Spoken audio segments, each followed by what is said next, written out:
Ladies and gentlemen, it is your lovely host here. Once again, it is Team Alright. Have you seen the very first video of the day? If not, what the hell are you waiting for, people? Go check out. It's very good. I do have social media accounts. I will discuss it after this part of the video is over. Okay, once again. So sit back, relax, put your feet up, grab some meat, or grab some drink, or maybe, just maybe, you want to chill like a villain and hear my thoughts, my opinions, and the subject, and of course, the link will be down below, or the article will be down below. This one, there'll be a link. Let's get into this.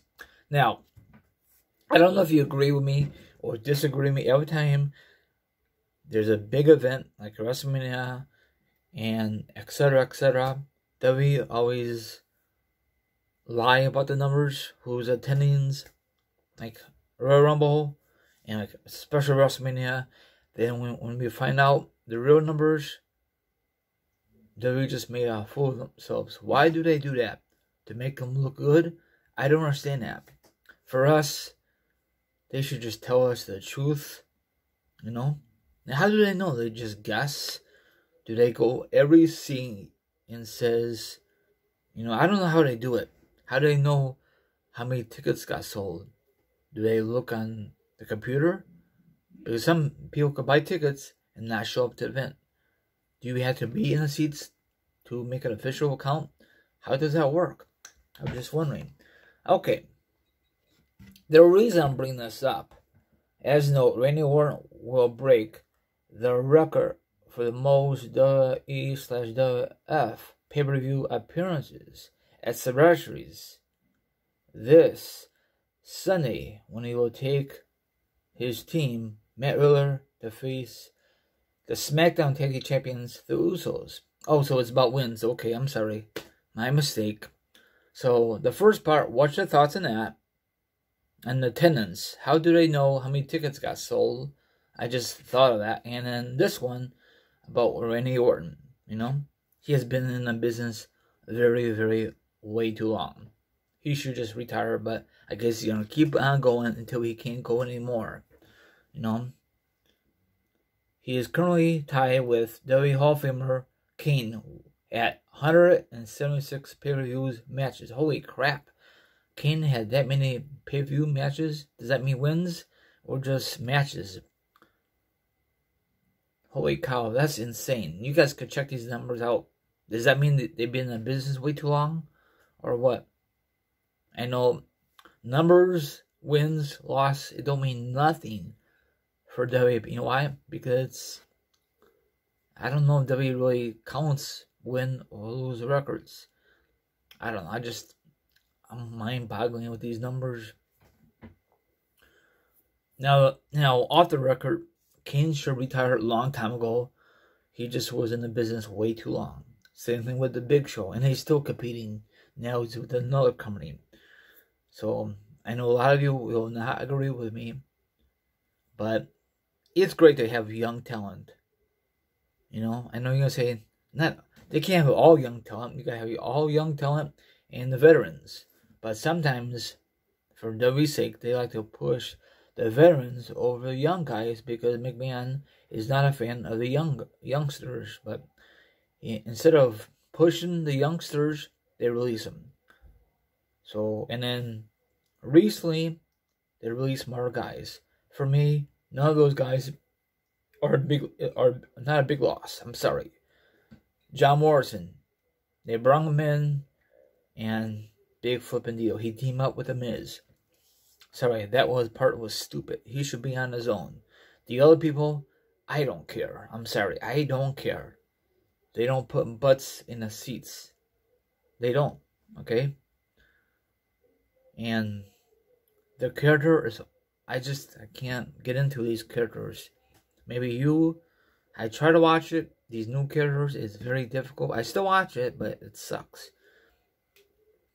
So if the guys got released, don't worry. They will find other jobs in the future. So don't get bent out of shape, people. It's not like the end of the world for them. Now, for WWE's sake, this is just another thing. What's going to happen with WWE? Are they eventually going to sell? It seems like they are going to sell eventually. They're not going to get rid of Roman Reigns. They're not going to get rid of Brock Lesnar. They're not going to get rid of Charlotte Flair. I'd be surprised if that ever does happen. They're not gonna get rid of Bayley or Sasha Banks. Maybe the other ladies never on TV. Maybe not. Who knows? You know. So how many times they're gonna use the word budget cuts? We all know that's not the real reason. They're just excuse. That sucks that the wrestler is getting cut left and right, especially so close to the holidays. But they will bounce back. And I'm assuming they had tons of money for saving in their bank account. If not, then they're out of luck for a while. Okay? So, I'm not happy they're getting released, but nothing surprised me from the WWE anymore. That's just how I feel. Okay? Now, it'd be great if they release Reign team and Korean team, because the Reign team and Korean team the last while has been trash.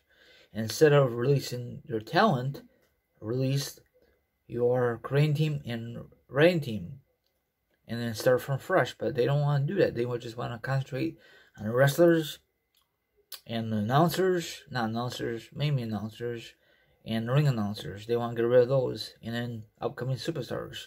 But no, they want to do that instead of the Reign team and the Korean team. But what do I know? I'm just hearing my thoughts.